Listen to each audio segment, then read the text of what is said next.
Et bonjour à tous, on se retrouve aujourd'hui pour la toute première vidéo sur la team Sunweb. Donc du coup j'ai choisi la team Sunweb parce qu'ils sont extrêmement polyvalents. Sur des classiques on peut retrouver du Mark Hirschi, c'est du 82 ballons. On a du Michael Matthews avec du pavé, du Tish Benoit en pavé. Donc voilà, j'ai décidé, on aura aussi du Wilco Kelderman, on a l'étonnant Jay Hindley qui a été impressionnant sur le Giro d'Italia, qu'on pourra retrouver pour les classements généraux. Et puis le sprint, un Kiss Ball, vous connaissez, on a le jeune Alberto Dainese aussi. Enfin bref, une équipe très complète et on va jouer la carrière avec eux. Enfin la carrière, le Pro Team. Je pense que ça peut être intéressant, c'est une équipe qui a un très fort potentiel chez les jeunes. Avec vraiment, il y a très peu de vieux, on retrouve, enfin de vieux. D'anciens, on retrouve Nicolas Roche, c'est à peu près tout. Wilco Kelderman qui commence un petit peu aussi à avoir pas mal d'années de carrière derrière lui. Et on va essayer d'être compétitif sur tous les plateaux, parce que je pense que c'est largement jouable avec ce genre d'équipe. Donc je vais faire moi la planification, tout ce qui va à côté, et on se retrouve juste après pour les premières courses de la saison, le Down Under. À toutes. Et du coup on se retrouve non pas pour le Down Under mais donc pour les championnats contre la montre d'Australie. Bon, alors le sponsor me demande de finir premier, en sachant qu'en face on a quand même du Juan Dennis avec 81, donc malgré tout le respect que j'ai pour Michael Matthews, mis à part un gros +2 +3 et que Juan Dennis nous fasse une défaillance, le parcours est plat, ça me semble très compliqué. On va quand même tout essayer, on va voir ce que ça donne, et on est parti. Et on se retrouve du coup avec le départ de Matthews, vu les notes ça semble être plutôt un petit +1. J'ai fait quelques tests avec les autres coureurs, pas très concluants. On part sur un petit faux plat descendant, donc on va partir pas trop fort, essayer de garder des forces, parce que ça finit en faux plat montant. Bon alors c'est du moins de 1%, donc ça va pas jouer non plus des masses sur la performance, mais sur une défaillance on peut perdre comme ça quelques secondes sur le final. Donc on est 76 chrono, ça me semble très compliqué. On a du Durbridge en face, du Scottson. Il faudra aussi se méfier d'un coureur comme Porte, 74, sur une bonne forme ça peut passer. Mais bon, le vrai épouvantail ça reste quand même Juan Dennis avec son 81, légèrement diminué depuis depuis que Ghana a pris le titre de champion du monde de contre-la-montre. Il a été légèrement baissé, il était à 82-83 selon les parties et les databases. Et nous on est parti, on va voir ce que ça donne au premier intermédiaire. Donc, je pense qu'on va surveiller à partir de Porte, voir un petit peu ce que donnent nos principaux concurrents. Voilà, alors Porte qui arrive au premier intermédiaire, au 7ème temps à 31 secondes, il est très loin. Il jouera sûrement pas la victoire. Nous Mathieu c'est un 3ème temps à 12 secondes. On a bien géré pour l'instant le début de ce chrono, en plus on a encore de la barre. Oula, Durbridge qui explose le chrono, qui prend une seconde. Scottson, 3ème, ça va jouer entre... Voilà, Dennis, c'est quasiment déjà fini, Dennis, 1 minute d'avance au premier intermédiaire. On va essayer de faire le podium pour que le sponsor soit quand même le plus content possible. Alors ça va être compliqué le podium, on a Durbridge et Scottson qui ont quand même 12 secondes d'avance, mais on va pouvoir finir fort nous. On va finir fort là dans cette dernière partie montante. Regardez, on commence déjà à rattraper Porte, on voit son vélo là-bas au loin devant. Et ça finit avec des virages, donc on peut accélérer dans le final. On perd moins de barres, on finit à fond à 99. Et alors pour Matthews, ça sera un premier temps provisoire avec 47 secondes sur Edmondson. Edmondson qui est battu. On va voir Durbridge sur la ligne. 2ème temps à 26 secondes. Oh là, mais Dennis monstrueux qui revient déjà sur Scottson. Ouais, je pense que Dennis, et oui, Dennis 1 minute 31 sur Matthews, c'était injouable. Bon, on fait quand même une belle 2ème place, je pense que c'est pas déshonorant. Et puis de toute façon, on va se retrouver maintenant sur le parcours, sur le plat. La course de route. On aura encore une fois un très gros effectif, donc à tout de suite pour la course de route. Et on est parti pour les championnats sur route d'Australie. Bon alors, je vais pas montrer le parcours, on va le voir d'ici quelques secondes. Oula. Bon, Matthews -5, Ça va peut-être être un petit peu plus compliqué, j'allais dire Matthews largement favori hein, sur cette course. Mais avec un -5, ça m'étonnerait qu'il arrive à tenir, ça nous fait vraiment des stats très basses. Enfin très basses. Oui, si très basses pour un Matthews. On va peut-être privilégier plutôt Hindley du coup. Donc on va protéger Hindley. Ouais, je vais quand même garder Matthews. Je vais quand même garder Matthews au cas où il passe la dernière bosse, ça restera mon meilleur sprinter. Donc on va protéger Matthews et on va laisser Hamilton en électron. On essaiera sûrement de mettre en marche hein, sur les 3-4 dernières bosses pour voir un petit peu ce que ça donne. Et ça me semble compliqué avec un -5 la Matthews, mais on va essayer de créer la surprise. On va voir ce que ça donne. Et du coup on se retrouve hein, nous comme prévu dans la fin de ce parcours à 50 km de l'arrivée. Bon, il nous reste 4 bosses, j'ai mis en route légèrement avec Storer et Power. Et tout le long on a eu la Ineos et la Mitchelton qui ont roulé. Donc, juste pour faire un petit tour hein, sur les principaux favoris, on va retrouver du Matthews même s'il est diminué. On a aussi Simon Clark qui a une belle pointe de vitesse, McCarthy. Et puis sinon au niveau... Ah, Ewan, oh j'ai failli oublier Ewan. Et au niveau des punchers, hein, on peut peut-être retrouver du Jack Egg, même s'il est plus grimpeur que puncher sur la World DB. On va retrouver qui d'autres portes aussi qui peut faire un petit coup, ou Nathan Haas qui a une belle pointe de vitesse et qui est un bon puncher. On va voir. En tout cas nous on va augmenter le rythme, hein. On arrive dans les 3 derniers tours de circuit.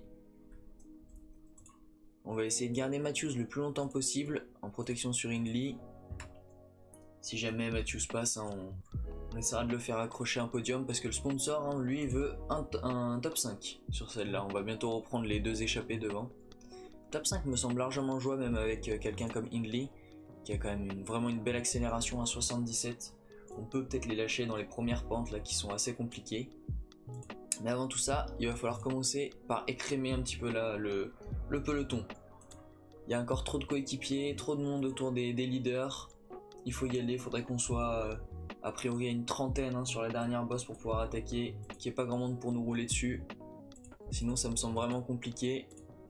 Pour voir qui va aller nous chercher les derniers bidons de la journée. Voilà, il commence déjà à craquer, ça s'étire, hein, il y a un très léger vent. Ça sera pas suffisant pour faire un coup de bordure. Mais à la bascule on peut peut-être jouer comme ça sur la bascule de la bosse, dans la descente, espérer que ça craque, que ça lâche, qu'on sépare ce peloton. Allez, il jette dans la dernière montée, là on va les faire rouler fort. On a encore du Matthews derrière qui peut rouler. Ah, il faut faire mal là. Tout le monde est encore bien placé, on a Porte aux avant-postes, McCarthy, même Hausler. Alors que c'est fini nous pour Storer, hein, on va le laisser finir tranquille. Il a bien travaillé aujourd'hui. Il nous reste plus que 2 coéquipiers. Et on est une cinquantaine maintenant dans ce peloton. Et ça lâche encore, Mitchell Docker qui va lâcher. Ah non, il va réussir à basculer au dernier moment. Et Hamilton devant qui commence aussi à dandiner des épaules. Et on est une quarantaine maintenant. Ça a craqué à la bascule, hein. On a 2 groupes là d'une dizaine de coureurs qui ont lâché à la bascule. On va attaquer, nous, cette dernière montée avec Matthews, hein, comme dernier relayeur. Je vais pas le garder en sprinter. Allez, Hindley dans la roue de Matthews. Et on va y aller. Elle est censée être bloquée par Porte, hein, bien sûr. Alors que c'est fini aussi pour Power. On n'a plus d'équipier maintenant. Nos 2 leaders. On va essayer d'attaquer dès le début. Donner le gel à Hindley. Et on va mettre un gros tempo. Voilà, Matthews, c'est Hawson et Schulz qui prennent la roue. Pas forcément les 2 meilleurs. Les leaders sont loin, hein. McCarthy qui doit être autour de la 10e place. Et je vois pas Ewan. Ah, Ewan. Ouais, Ewan est dans le ventre mou de ce peloton. Il va falloir qu'on attaque nous dans ces portions compliquées là.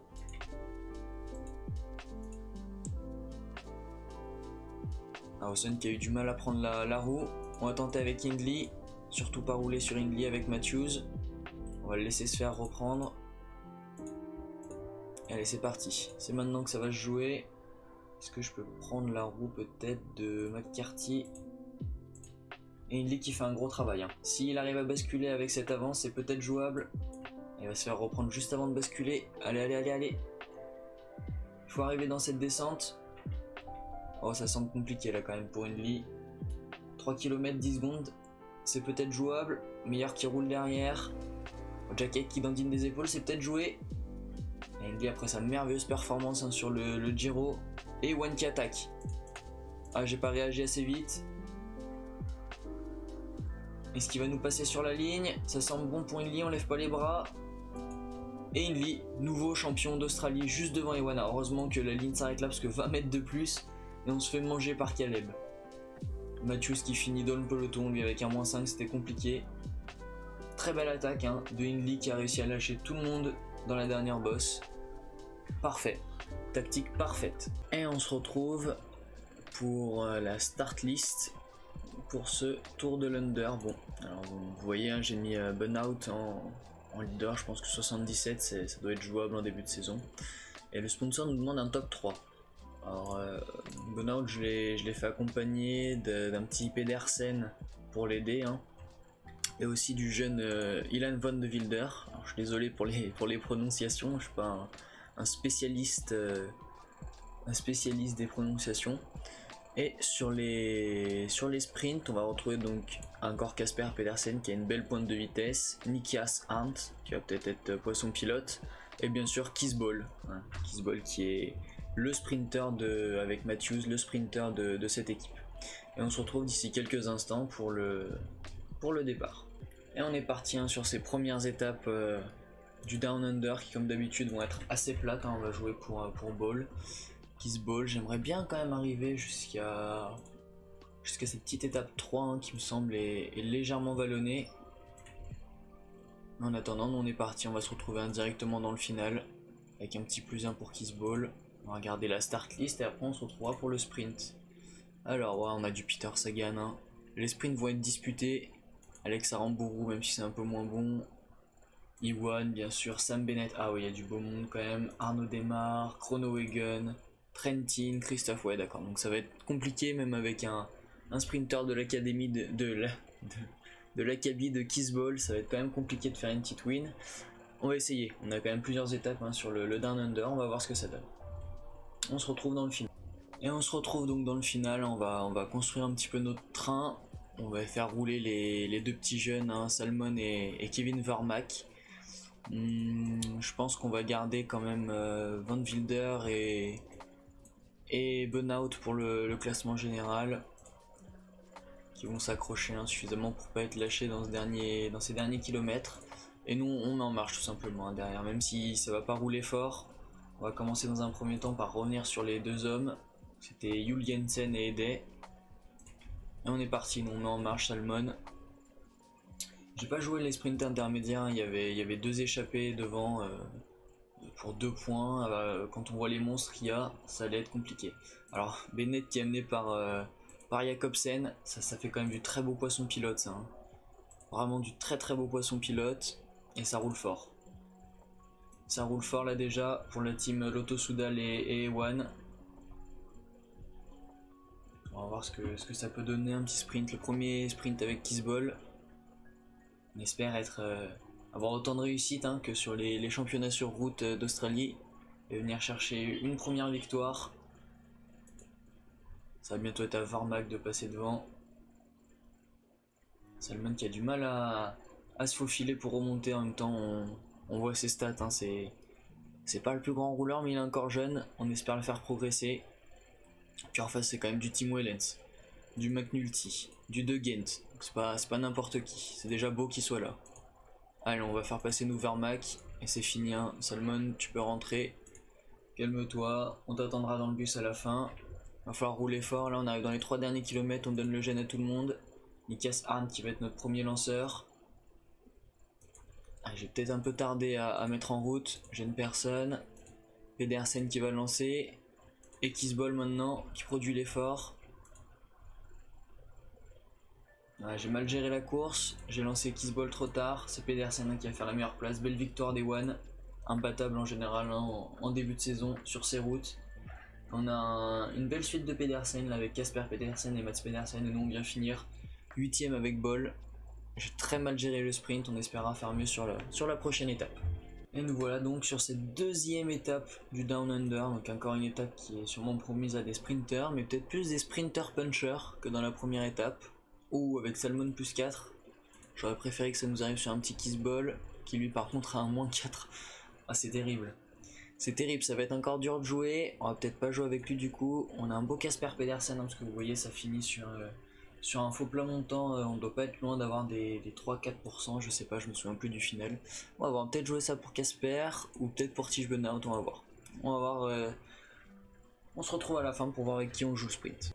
Voilà, on se retrouve dans le final 1 de cette deuxième étape. Alors, comme prévu, je mets Kissball plutôt en poisson pilote aujourd'hui sur cette étape. On va voir un petit peu ce que ça peut donner. Toujours pareil, un Vermac. Salomon qui va peut-être être un petit peu plus utile avec son +4. Parce que vous voyez, j'ai regardé sur les passages précédents, on monte à plus de 3%. Donc déjà Kissball n'a pas des statistiques particulièrement élevées en vallon. Alors en plus, avec un -4, ça risque d'être compliqué pour lui. Oh, et ça craque derrière, ça craque. On a pris 30 secondes sur un groupe avec Sam Bennett, avec Peter Sagan. Allez, il va falloir forcer. Allez, on augmente un peu le rythme de Vermark. Et encore une fois, la prononciation magnifique, hein. Ça rentre derrière, mais ils ont dû faire des efforts inutiles. Il faut remonter les sprinters maintenant. On va voir, est-ce que ça va nous profiter dans le final? Alors qu'on va faire écarter Vermark. Et Salmon qui prend le relais, le jeune allemand. On va essayer de mettre un petit coup, notre collier, juste avant la bascule, là. Avant les dernières portions un petit peu montantes de cette étape. Ah, ça roule fort. De Beust qui n'est pas le poisson pilote Day One. J'ai vu De Genkolb tout à l'heure. Ça doit sûrement être pour De Genkolb ce genre de travail. Allez, nous on va le monter fort ici, juste avant la bascule. Alors regardez, Kissball, hein, qui perd vite sa barre. Incroyable. Alors que Pedersen et Burnout sont bien derrière. Allez, on fait le forcing maintenant. On le joue pour Pedersen, hein, mais j'ai aussi mis Burnout dans la roue parce qu'il a une belle pointe de vitesse, donc c'est peut-être aussi jouable pour lui. Et ça va être au tour de Nikias Arndt de passer maintenant. Alors que c'est fini pour Salmon. C'est fini aussi pour Vermark. Arndt qui prend le relais. Kissball qui souffre, il souffre, hein, dans la roue de son coéquipier. Le sprint aurait sûrement été trop dur. Se méfier de Mats Pedersen qui a des très grosses statistiques, hein, sur la World DB. 76-78 en sprint. Monstrueux. On arrive à la bascule, on va donner le gel pour tous nos coureurs. On va tenter de faire la meilleure place possible, hein, tout simplement, même s'il y a toujours ces monstres, hein, Pedersen, Ewan, Bennett. Allez, dernier relayeur, Kissball, avant Pedersen. On va lancer, nous. On va attendre le dernier moment pour lancer. C'est parti avec Pedersen. Oh, Ewan qui est parti. Ah non, c'est De Wolf. Ils sont partis tôt, Est-ce qu'ils ne sont pas partis trop tôt? Oh, ça va être un doublé. Attention Ulissi, non, c'est un doublé. Pedersen, victoire. Incroyable, c'était la bonne stratégie, hein, de jouer plutôt sur un sprinter puncher que sur un sprinter tout court. Et Pedersen, très belle 3ème place. Vous voyez Ulissi, quand on voit Ulissi 4ème, hein, c'est que c'était pas pour des purs sprinters. Il y a une belle place aussi de Tish Burnout. On va pouvoir prendre quelques bonifications qui vont faire du bien avant le Willunga Hill. Et du coup, on va se retrouver nous sur la 3ème étape, l'étape vallonnée. Et la dernière étape du jour, hein, qui est sûrement aussi l'étape qui va nous permettre, à nous ou à un autre leader, de faire les premiers écarts sur ce Down Under. Et c'est 1-0 pour Burnout, c'est 1-0, bon. Ça me va, du moment que c'est pas une forme négative. On va bien sûr le mettre sous protection. Et un joli +1 pour Van Wilder. On va peut-être pouvoir faire quelque chose, on va voir. En tout cas, vu le profil avec cette dernière montée, hein, on l'a vu faire un beau sprint à l'étape d'avant. Ça paraît convenir parfaitement à un coureur comme Diego Ulissi, hein. Davide Formolo, Diego Ulissi, des sprinters un peu, des punchers un peu grimpeurs aussi, et qui ont une belle pointe de vitesse. On va voir ce que ça donne dans le final, mais pour moi, il va falloir les tenir à l'œil, ces deux-là. Ouais, alors qu'on arrive, hein, à l'approche de cette dernière montée, il va falloir bien se placer, hein, sur les montées assez sèches comme ça avec des gros pourcentages. Il faut être bien placé dès le début. Ça va être sûrement tout nous pour Burnout. On va essayer de rester bien placé à l'avant du peloton. Van Wilder a peut-être aussi une petite carte à jouer, même s'il est pas une très grosse pointe de vitesse. Les favoris pourront peut-être le laisser partir plus facilement dans la descente qu'un Tige Benoît. On va voir. On va dans tous les cas tenter quelque chose. On va être offensif. Étant donné qu'on a déjà repris des bonifications à l'étape d'avant, il y a peut-être quelque chose à jouer là. On les laisse derrière en effort. Prenez votre gel. Allez, encore 10 km avant le sommet de cette ascension. On va bientôt arriver au pied. Dès les premières rampes, Dès les premières rampes, il faudra être devant. On va essayer de le replacer là au niveau de Aramburu. Allez, remonte Benoît. On va basculer dans une petite descente juste avant. Benoît qui est pas le meilleur descendeur du peloton, il va falloir avoir une petite avance au sommet si on veut espérer arriver en solitaire, sinon ça ne sera pas jouable. Van Wilder qui recule déjà. On se fait bien remplacer nous par Salmon, le jeune allemand. Allez, il faut remonter là, il faut remonter en effort curseur. Alors que les premières rampes sont déjà devant nous. Allez, c'est parti. Alors où est-ce que ça va être le plus dur, C'est dans le milieu de cette montée. Alors qu'on a Vermark qui remonte aussi. Le gros tempo. Attention à Gianni Moscon. Ah, ça roule fort. On a la tour aussi qui est là. Ben Swift, il faut pas qu'il passe au sprint. Il va tous nous aligner. Ah, il faut rester devant, il faut rester devant. Ah, ça se calme pas, on va pas pouvoir attaquer dans cette montée. On va quand même tenter là. Et on attaque. Oh là, Ben Swift qui nous bloque complètement. On attaque suivi par Benoît Cosnefroy. Ah, on va rouler nous. On va rouler avec le français. Il faut qu'on arrive tous les deux. Une vingtaine de secondes au sommet. C'est Sagan qui roule derrière nous. C'est étonnant. Peut-être pour le sprint. Est-ce que Cosnefroy, oui, Cosnefroy il collabore avec nous, mais peut-être pas un effort auquel on l'attendrait. Ah, sur le sprint, rien n'est joué entre nous deux. Il a une meilleure pointe sur le papier, mais c'est jouable. Il y a peut-être le maillot là, le maillot de leader qui est à prendre. 20 secondes à 5 km de l'arrivée, c'est peut-être jouable, Un petit relais Cosnefroy peut-être. On va se mettre tout de suite dans la roue nous, on va la jouer intelligent. Ah, ça revient fort derrière. C'est Mohoric avec ses talents de descendeur. Ah, on va attaquer au moment de la jonction. Qui t'a donné la victoire à Cosnefroy? Ah non, ça sert à rien. Il saute dans notre roue. Ah, ça va être compliqué. Ulissi qui remonte. Ah, c'est pour Cosnefroy. Bah, belle deuxième place quand même de Benoît qui va sûrement nous permettre de prendre le maillot de leader. Et Ulissi qui vient compléter ce podium à la 3ème place. Un beau down under de Diego Ulissi. Il va falloir le surveiller lui aussi dans la montée du Willunga. Sûrement un de nos concurrents le plus sérieux avec sa prise de bonification. On va voir tout ça au Willunga. En attendant, c'est la fin de cette vidéo. Je vous remercie d'avoir regardé.